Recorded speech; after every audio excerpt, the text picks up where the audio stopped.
Hi, this is the Misery Machine. Hey. It's Drewby and Yergy. Oh, God. Today we are doing the Otaku Murderer, or also known as the Little Girl Murderer, or as Dracula, or the Rat Man. These are all things that he has been called. But first, we have reviews. First one, and again, thank you to everybody that left us a 5-star rating on Apple Podcasts and left us a written review. I really appreciate you taking the time to do that, and if you want to leave us a 5-star review and a written review, I will shout you out and read your review. And we'll love you forever. Yes, we will be very appreciative, and you will get your choice of fist bump, high five, or hug if you see us. We're very good at all three. What about a fisting? A fisting. I mean, I have not done that before, but I bet I could be decent at it. You have very slender, beautiful hands. I have big hands. Everybody tells me my hands are big, but yet I can barely fit into a medium glove. But they're just like, you got basketball player hands. Did you ever play basketball? And I'm just like... I mean, they're very long. I got long boy hands. Except, like, look at mine. They're like little hobbit hands. Got hobbit hands. Yeah. It depends on what you want. You can get my basketball player fist, my alleged basketball player fist, my basketball adjacent fist, or you can get Yergy's hobbit fist. Hobbit adjacent. Hobbit adjacent fist. So yeah, I guess that can be one of the rewards for giving a good review, but I would rather just give you a hug. Anyways, reviews. This podcast is an instant subscribe. Great audio quality, and they are giving you all the details. I am here for it. Go subscribe now. This is D. Brown from Hoosier Homicide. Shoutouts to Hoosier Homicide. I hope I said that correct. Yeah, that's right. Okay. I don't know. I know that's like a Canadian word, right? Absolutely is not. It's not? Where's it from? The Hoosier State. What is that? From Indiana. Oh, I didn't know that. I knew Yes. one person from Milford, Indiana, and they told me that everybody there wore belt buckles that were as big as dinner plates. I don't know if that's true, but, I don't know. I'm not an expert in Indiana. I also heard there's a lot of corn there. I can't remember that. And I also remember him always complaining that Indiana was a place where you'd wake up in the morning, you'd set your car to defrost, but then you'd have the AC on in the afternoon. I believe that. That could be anywhere in the Midwest. Yeah. Mayor Pete is from Indiana. Mayo Pete, Mayonnaise Pete. Yep. You and your big donor money. No, I'll get out of here. But anyway, fuck Mayor Pete. Anyways. Next one. Go Bernie. Go Bernie. If you like true crime mixed in with some humor like I do, you should give these guys a listen. The hosts are hilarious and super knowledgeable on the topics they cover. This pod is a lot of fun, and you won't regret giving it a listen. I am Bernie Sanders. You should fucking vote for me. And this is from Kiki Bosch. Thank you so much for the you get me Bernie on the brain. Thank you so much for the review. And the last one, the Misery Machine has found the perfect mix between true crime and comedy. I didn't think I was that funny, so thank you. The hosts have such an amazing connection, and they're both hilarious together. And he's giving you credit, too. I know. There's such a variety of cases, too, and you can see how much research goes into each episode from Morbidology. And Morbidology is also a true crime podcast that it has weekly episodes, and they have their own site, morbidology.com, that you should check out. Absolutely. But thank you for the review. Thank you. Okay, now, so his name is Tsutomo Miyazaki, but also known as probably most commonly known as the Otaku Murderer, or Rat Man, I would say. No relation to Hayao Miyazaki of Studio Ghibli fame. Well...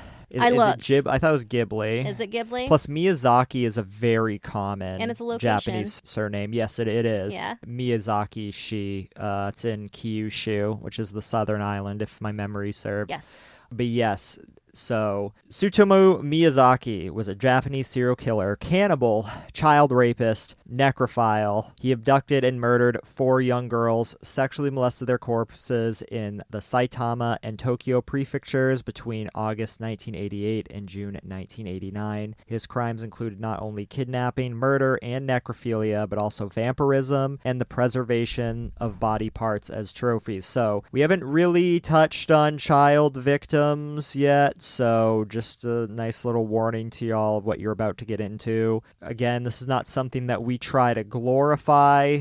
This is obviously... I mean, we did a little bit at one point, not glorified it, but we've gotten to child victims, and it always seems like it's some sort of vampire character when we do it. Yeah, it always seems to be. Like but Peter Curtin. Like Peter Curtin. Did Peter Curtin kill kids? Yeah, he killed a couple little girls. Did he? Yeah, no, you're right. He did kill a couple. I mean, he did kill mostly women anyways, but yeah, he did kill a couple young girls and older women. But Miyazaki Miyazaki here, It was exclusively age 4 to 7. Yeah, exclusively young girls. So Miyazaki was born premature and had a birth defect where his hand joints were fused together, preventing him from being able to bend his wrist upwards. So do you have like the Montgomery Burns hands? So, sort of, in pictures that I've seen online, they look like rat hands. Okay. Not that I have a problem with rat hands, because I've kept rats. Like, I don't have any currently, but I've kept them for years, and I think rat hands are very cute. But does it look like he has a claw like Mikhail Tal or something like that? No, but Okay. they're, I'll add some pictures in the slideshow for YouTube so the viewers can kind of check out this hand situation. Okay. So due to his deformity, he was ostracized when he attended Itsukaishi. Oh, good, thank you. Elementary school, and consequently kept to himself. He attended Maidai Nakano High School in Nakano, Tokyo, and was a star student until his grades dropped dramatically. He was ranked 40 out of 56 in his class and did not receive the customary admission to Meiji University. Instead of studying English and becoming a teacher as he originally intended, he attended a local junior college and studied to become a photo technician. In the mid-1980s, Miyazaki moved back into his parents' house near his father's print shop, sharing a room with his elder sister. Although Miyazaki's family was highly influential in Itsukaichi, where his father owned a newspaper, Miyazaki expressed no desire to take over his father's job.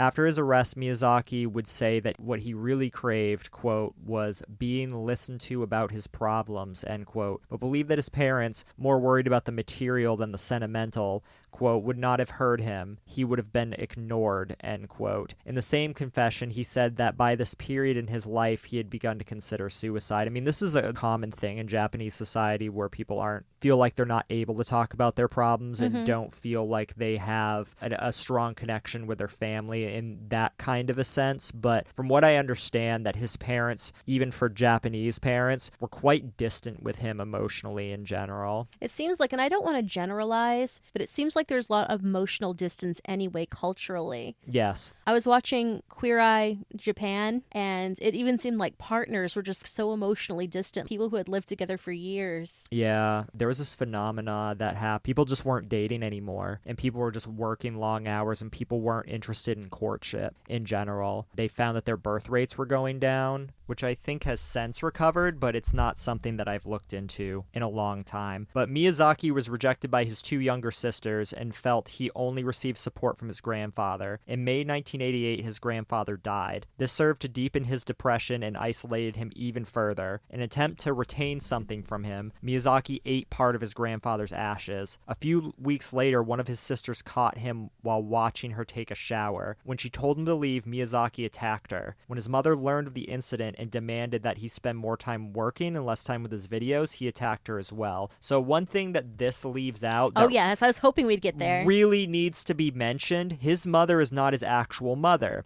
He has 3 sisters, 2 younger and 1 older. His mother is actually his elder sister, whom his father impregnated. This is probably the reason why he was deformed too, yes. And part of the reason why his parents were distant, because at the time, this is what I've been told, okay? I don't know this firsthand. This is what I've been told by other people. Abortion is not a very common thing in Japan, and if you do it, it's considered to be shameful and bring shame on your family.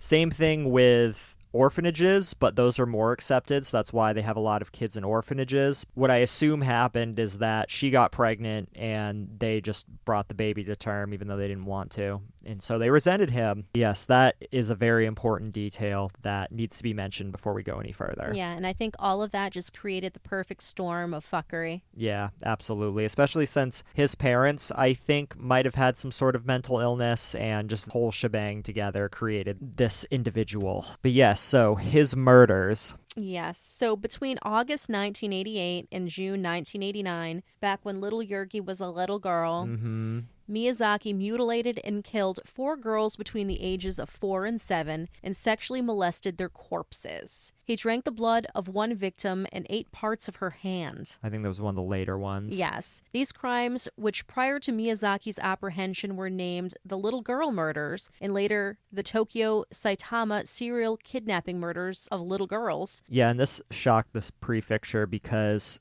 Japan in general, especially Saitama, had very few crimes against children. So it's quite common. I mean, they have a culture of people who work late. So there's a lot of latchkey kids, and kids can just go walk to the playground by themselves and do what they want because there's just not a lot of fear and danger around kidnappings or stranger danger like we talked about here with Otis Tool. Right. So during the day, Miyazaki was, by all accounts, a mild-mannered individual. Outside of work, he randomly selected children to kill. He wrote to the families of the victims, sending them letters recalling the details of his murders. Police found that the families of the victims had something else in common. They all received silent nuisance phone number calls, so basically he'd just ring them up and like breathe heavily like a creep into the receiver. If they did not answer the phone, he would call repeatedly over and over and over again and let it ring like for 20 minutes. Yeah, and he never mentioned why he did this, but yeah, that was something he did to all 4 victims. On August 22nd, 1988, one day after Miyazaki's 26th birthday, Marie Kono, a 4-year-old girl, vanished while playing at a friend's house. After failed attempts to find her, Kano's father contacted the police. Miyazaki had led Kano into his black Nissan Langley and abducted her. He drove westward of Tokyo and parked the car under a bridge in a wooded area. There he sat alongside the girl for a half hour before murdering her. He then engaged in sexual acts with the corpse and left her corpse in the hills near his home. He took her clothes with him and departed. After allowing her corpse to decompose for a while, he returned later to remove the hands and feet, which he kept in his closet. These were recovered upon his arrest. He charred her remaining bones in his furnace, ground them into a powder, and sent them to her family in a box along with several of her teeth, photos of her clothes, and a postcard which read, "Mari, cremated, bones, investigate, prove."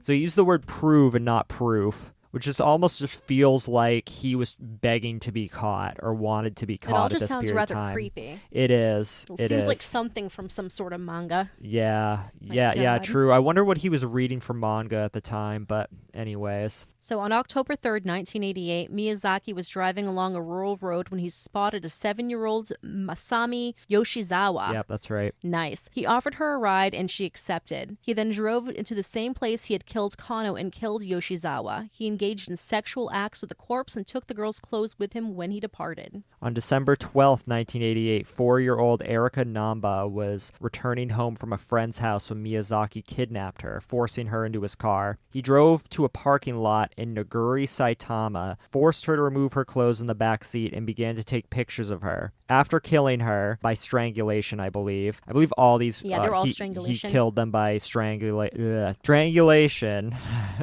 After strangling her, he tied her hands and feet behind her back, covered her with a bedsheet, and placed the body in the car's trunk. He disposed of her clothes in a wooded area and left the body in an adjoining parking lot. Miyazaki then sent a postcard to her family, assembled using words cut out of magazines. Erica, cold, cough, throat, rest, death. So very much different than the first postcard. The first postcard almost felt like a cry to be stopped, like he wanted to be stopped, and this seems more almost like he's bragging and glorifying like the pain she was in while she died. That's just what it feels like to me anyways. I think so. On June 6, 1989, Miyazaki convinced 5-year-old Ayako Nomoto, I think that's right. Ayako, yeah, okay. Nomoto, yeah. All right, to allow him to take pictures of her. He then led her into the car and murdered her, I'm assuming yet again by strangulation. Yeah, when I looked these up, all 4 were strangulation. Yeah, I watched a few videos during work today, and that seemed pretty consistent. So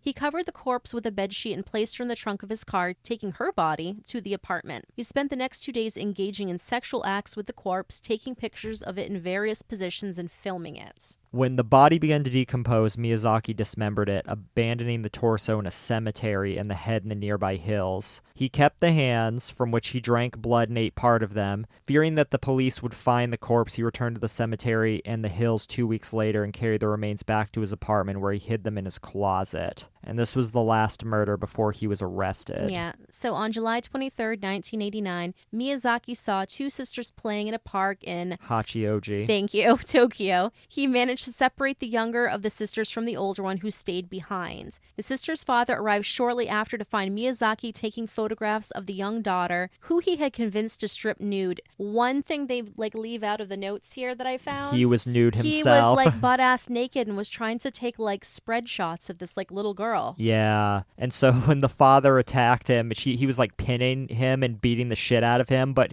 you know, when you're naked, you're a little slippery, You're like I a little guess. greased pig. Yeah, so he slipped away and just ran away. So after fleeing, Miyazaki eventually returned to the park, his car back, where he was arrested by awaiting police responding to a call by the father. A search of Miyazaki's two-room bungalow produced 5,763 videotapes, some containing anime and slasher films. And funny, even though these were legal, it was later used as his reasoning for his crimes. Interspersed among them was video footage and pictures of his victims. He was also reported to be a fan of horror films, of which he had a collection. Again, these were legal. Miyazaki, who retained a perpetually calm and collected demeanor during his trial, appeared indifferent to his capture. So now we have some panic here in Japan. So the media called him the Otaku Murderer. So the otaku, for those that don't know what that is, otaku are people, primarily Japanese people, though some people here in America and other countries will call themselves otaku, but originated in Japan. And otaku is somebody who really loves anime, the Japanese versions of cartoons, or manga, Japanese versions of comic books. So his killings caused a moral panic against otaku, accusing anime and horror films of making him a murderer. Various newspapers claimed that Miyazaki had retreated into a fantasy world of manga as a result of his neglected upbringing. Keigo Okonogi. Sure, whatever. I'm not Japanese. I'm trying my best, I'm probably not getting it completely. You're doing way better than I am. I'm better with the German names. I mean, I just watching a lot of Pride. When I was younger, Pride Never Die. But anyways. So he was a psychoanalyst at Tokyo International University, told the Shukan Post that the danger of a whole generation of youth who do not even experience the most primary 2- or 3-way relationships between themselves and their mother and father, who cannot make the transition from a fantasy world of video games and manga a reality, is now extreme. These reports were disputed. In Ige Otsuka's book on the crime, he argued that Miyazaki's collection of pornography was probably added or amended by a photographer in order to highlight his perversity. Another critic, Fumiya Ichihashi, suspected the released information was playing up to public stereotypes and fears about otaku, as the police knew that they would help cement a conviction through this. Sharon Kinsella asserts that large collections of manga and videos were typical in the rooms of youth living in the Tokyo area at the time. That is true. The trial began on March 30th, 1990. Often talking nonsensically, Miyazaki blamed his actions on Ratman, an alter ego who Miyazaki claimed forced him to kill. He spent time during the trial drawing Ratman in cartoon form. Miyazaki's father refused to pay for his son's legal defense and committed suicide in 1994. I also believe that he said publicly that if he gave any money for his son's legal aid, he would be dishonoring the families of the victims. Yes, he did. The 7-year trial focused on Miyazaki's mental state at the time of the murders. Under Japanese law, people of unsound minds are not subject to punishment, and the feeble-minded are entitled to reduced sentences. 3 teams of court-appointed expert psychiatrists came to differing conclusions about Miyazaki's ability to tell right from wrong. 2 teams determined him to be feeble-minded, one team concluding that he was schizophrenic, and the other that he had multiple personality disorder. A 3rd team found that although Miyazaki had a personality disorder, he was still capable of taking responsibility for his actions. So there was a Japanese killer, and I don't remember the name or a ton of the specifics right now, but he killed and ate people and has now since been released and does book tours. And I believe the reason why he did not get the death penalty or life in prison was because he was considered to be feeble-minded. Yes, I know who you're talking about. Yeah, but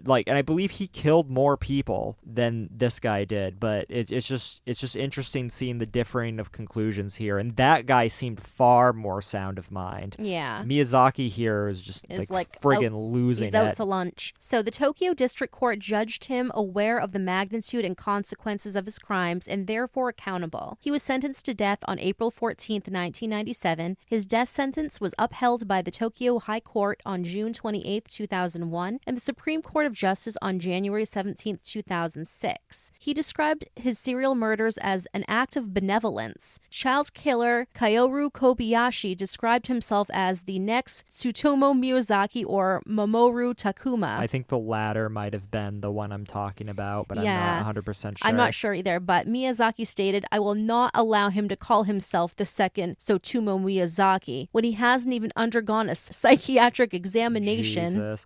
Minister of Justice Kunio Hatoyama signed his death warrant, and Miyazaki was hanged on June 17th, 2008. The unusual swiftness of his execution, as well as its timing soon after the Akihabara massacre, prompted questions regarding the two incidents. The Ministry of Justice had no comment. Ryuzo Saki said his trial was long and that he was not willing to criticize Hatoyama. What the Akihabara massacre was, this was in 2008, I believe, and somebody took a giant truck, drove it into a crowded shopping quarter, killed a few people, then got out after he wrecked the truck and just went on a stabbing spree, which are more common in places like Japan and China. So that was happening. That happened pretty recently around the sentencing. Yeah, so I think they just kind of wanted to wash their hands of it. Yeah. Pretty much. And this is just an absolutely tragic thing. I haven't heard anything about any of the families in the media or what happened to them or anything like that. And,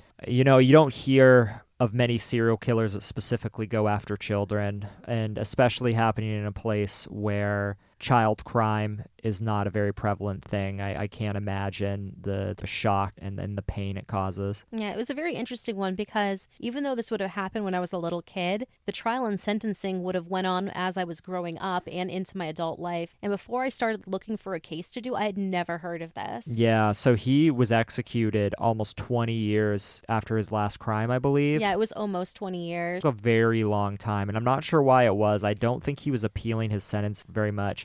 And one thing that I do know about his last words were something like, "Finally, I can get you now, Batman." And his mother had been delivering him comic books, as well as one of his sisters, I think his older sister, his actual mother. His actual mom, yeah. Was delivering him comic books in prison during his time of being in there. But yeah. And what I find interesting, too, is they still hang people in modern-day Japan. That's interesting. Yeah, it is. It is pretty interesting. You'd think where they're a little bit more high-tech that they would, I don't know, do something else. I don't know. I mean, have some sort of death machines or something. So this is a thing in Japan. They're big on tradition, and I would assume that was a tradition for a long period of time. I'm curious now when the last time they executed by beheading, as that was the traditional form of execution back then. And we took a little break to look, and in 1873, the methods of execution were restricted in Japan to beheading and hanging. However, I don't know when the last time somebody was executed by beheading. I know that they used to execute POWs during World War II, and I don't know if after World War II beheading was outlawed, but it seems what I'm reading right now is that the only method of execution in Japan currently is by hanging. Yeah, long drop hanging. Yeah, long drop, so that way the neck snaps. Yeah, it's very interesting. I would have never guessed. Yeah, me neither. So we never even talked about anime. No, I don't know what he was into, but what we were into. Or are into. I don't know. I don't watch much TV or Netflix or anything like that. I'm very much an interactive person. I mean, occasionally I'll listen to podcasts while I'm working or music, but it's hard for me to sit down and put my effort into something. But when I was younger, it was a little bit easier.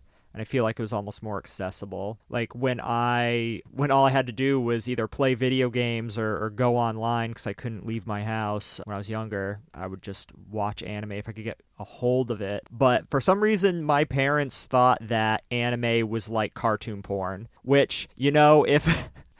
That would be kind of a understandable thing to think, but the problem is the internet was so young then, I didn't know how they'd know that. But I was always trying to rent anime from our local Sounds Easy video, and you're just like, I don't know if this is suitable for kids your age. I'm like 14, and I always tried to rent Ranma 1/2, and finally they let me. And yeah, they show tits in it sometimes, but it was this lighthearted thing. I don't know. It would remind me very much of childhood. Again, the whole escapism thing. Yeah. With anime, which is why I think a lot of people turn to anime, and a lot of my friends around that time were watching don't know how to describe them, like Love, Hina and Fruits Basket were these like slice of life, like romantic comedies. And I'm looking back, my friends were all kind of dude bro-ish, so I'm surprised they liked that sort of shit. Then when I got older, because I never really liked that, but I was more into like Cowboy Bebop and like Trigun and shit like that, and Neon Genesis Evangelion. That was the shit I was into. When I was really young, it was the Studio Ghibli stuff, and I didn't even know it was from like Japan at the time. Like, Yeah. I remember watching Kiki's Delivery Service and thought it was like the most beautiful thing ever. Yeah, so that's what mostly I'm into now. So I know I like the just like innocence and sweetness, the romanticism of the Studio Ghibli films. Yeah. I almost said it wrong You almost again. said Ghibli. I don't know, because my middle name's Giselle, so I always try to like make everything with a G like that into a J sound. So do you call GIF, like dot No, GIF files? I've figured that one out. Okay, good. So, good. but I'm very quick to try to make everything a J. One of my favorites probably Spirited Away. Yeah. And Howl's Moving Castle and Yeah. Ponyo. I saw Ponyo in theaters. Oh, did you? Yeah, I did. They did a limited showing at the Nickelodeon Theater in Portland. I love that movie. Yeah, and so I went with one of my friends and watched it, and that's also when I learned that you could drift with a drift on the highway, or is it called drifting? I don't know. I think it's called drifting, where you have a standard and you pull up behind like a big rig and you turn your car off. Your car just, I guess, feeds off the force from the car behind it. He's like, I just learned how to drift, you want to see? And we drifted a good chunk of the way there, and then when he'd start to like slow down, he'd turn his car on again. That's awesome. He's like, I get really good gas mileage out of that. So that's my memories of that, of seeing Ponyo. I actually remember the highway more than I remember Ponyo. I mean, obviously Ponyo was great, but I remember like the fish and shit. Well, we'll have to watch it, because I do have it. It is very good. It is very good. Though my favorite will always be Kiki's Delivery Service. I have that too. Yeah, just because what it meant to me. But yeah, I remember being young, my dad showing me Speed Racer, and I didn't think it was like Japanese. Or like when Pokemon came on, I didn't understand that was Japanese. Or watching Dragon Ball Z, I didn't understand that was Japanese. It wasn't until middle school that I was like, oh, this is a special kind. These are how they do cartoons in Japan. Yeah, that was my kind of thing. Growing up, I watched this show called, I think it was like called The Legendary Cities of Gold or something to that nature. And it used to be on with like the Saturday morning cartoons, and I loved it. And it was about all these kids from like South America that were looking for the cities of gold, and they flew in this giant gold condor spaceship. This sounds familiar. I think you asked me about that before, and I looked it up, and it was called something like slightly different, but I'd like never heard of it before. Yeah, I used to watch that when I was like a little girl, like I was 4 or 5 years old, and then like it happened to be on Netflix. I don't know that's the exact name of it, but it's something Cities of Gold. Yeah, there's so much anime I want to go back and watch. It's like when I got older, kids were more into Inuyasha, which is okay, but my problem is when you have an anime that's a bunch of episodes long, like Naruto is like, I don't know, 1,000 episodes. Yeah. I don't know. I just can't do it, man. Like, so No. all my friends who are Naruto nerds, I couldn't do it. But Cowboy Bebop was like 21 episodes, and I could do that, and that's still my favorite anime of all time. And what's great about Cowboy Bebop is there's something for everyone in there. It's consistently the only anime where people will say to me, I hate anime, and then I bring up Cowboy Bebop, and they're like, okay, that doesn't count though. Like, that's the only one I can watch. Do you like Full Metal Alchemist? Again, too many episodes. I'd like to think I'd really like it.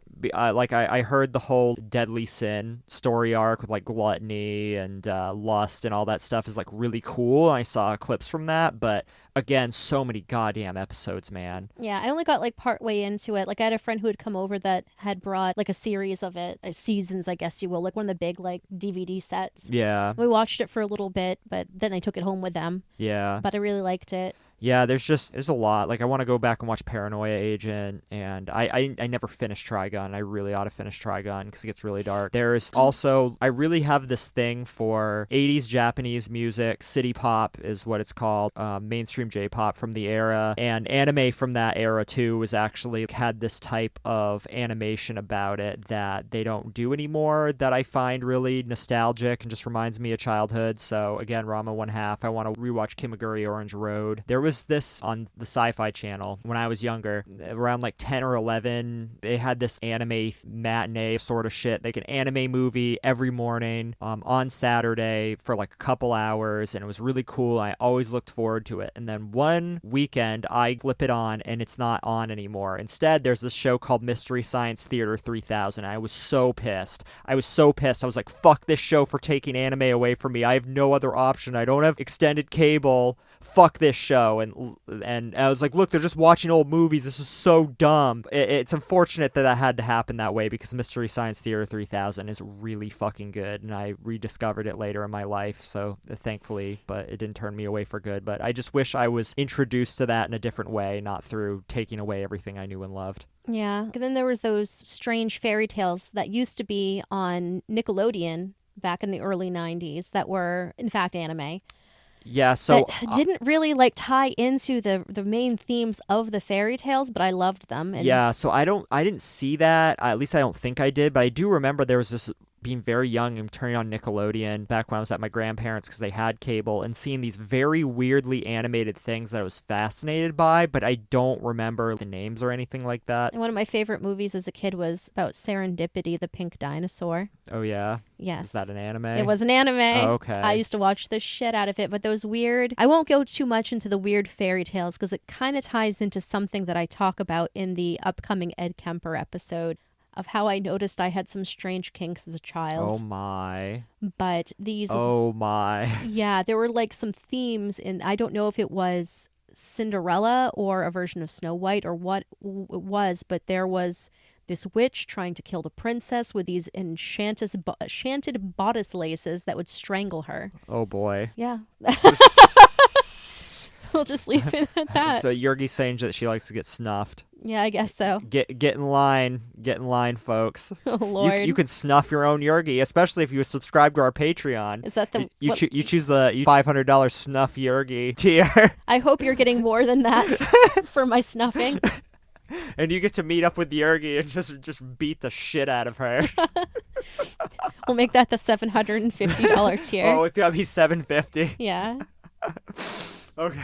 My Lord. But yeah, I don't know. I just think cartoons are like everybody has this type of connection to cartoons, and I feel like there's a stigma of being American and watching anime, but yet there are so many people who are obsessed with Disney, and I would almost argue that Disney's kind of worse, considering that Disney is an awful corporation for a number of reasons. Walt Disney was a raging anti-Semite. There was a whole lot of racist shit early on, and I understand times have changed, but I just don't know how everybody's like, oh yeah, it's cool to like Disney. You're not a nerd for liking Disney, or you're not immature for liking Disney. But anime, it's like, oh, you're a piece of shit. I definitely love Disney, but I understand where things are problematic. People can go overboard with it. Well, also what's problematic is that there are people who literally base their lives and think Disney is real. They think this happily ever after, like fairy tale bullshit, that's how relationships are supposed to be. And people are hearing this probably be like, of course that's not how it's supposed to be. It's fiction. Oh yeah, how many people have you dated in high school or afterwards or even in your adult years that think that shit? Because it's a lot of fucking people. Drewby? What? I'm gonna have my happily ever after, so fuck you. Listen, these girls that do nothing but listen to Disney soundtracks and obsess over Disney, they're the incels of women. Oh my God. They are 100% the incels of women. I mean, just think about it. We got incels, and I don't necessarily mean incel, the hate group, but involuntary celibate, the original definition. You got those dudes that are really into nerd shit, which is cool. I'm into nerd shit too. But they just grow out a neck beard and they're forever alone and they just never have any interest in dating or whatever, make themselves presentable for such. But then you got these girls that are really into fucking Disney and they're in this fantasy world the entire fucking time. It's like worse than Harry Potter fanatics. They just scare everyone off, or they just believe that their Prince Charming's gonna come swoop them off their feet eventually. Someday, but my guess prince what? will come. But guess what? They ain't coming. They ain't coming because you're obsessed with fucking Disney. Oh my Lord. I hope Walt fucking Disney like rotting in ashes. I hope he's in hell getting like his head beat in every day. Drewby, I kind of look like Snow White. You look. What do you mean you look like Snow White? I kind of do. Snow White's like half Asian. No, she's not. I mean, I don't know. I always thought she looked that way. I always thought she was a person of color when I was younger. Really? Like, yeah, when I was younger, I thought she was like, because okay, so I'm not trying to be racist. Just when I was younger, and I'm sure a lot of people thought this too. You think like the only Asian people are Chinese, so you just call like you see an Asian person like, oh look, a Chinese person. I thought Snow White was Chinese. Oh, okay. Yeah, That's what she was. What? How the fuck you think you look like Snow White? I don't know. I think you just want to be Snow White, you fucking incel. No, if I'm going to be any Disney princess, it's probably Ariel. Snow White is not that goth. Ariel is not that goth. So what am I? Ursula? Ursula? No, Maleficent? No. Yeah, Maleficent. I was going to say Maleficent. No, Maleficent's kind of weird. I don't know. Where's the fucking goth Disney princess? I don't think we have one. Well, I guess you got to make one. It's Susie Sue. She got rejected. Yeah. So yeah, I mean, that's really all we have about this. Is there any other housekeeping stuff we want to talk about? Really Patreon stuff? Yeah, I know that there's going to be an additional episode to Patreon soon having to do with our upcoming episode about Ed Kemper. Yeah, I'm very excited. And we're going to actually have our first guests ever. So that is going to be amazing. Yes, that's a secret. That's a secret. I'm not telling who it is. Yes, until it gets, but it will happen. So yes, I am looking forward to that. Like and subscribe if you're on YouTube. Leave us a 5-star review and a written review on Apple Podcasts. I will shout you out. And until next time. Next time. All right, bye. Bye.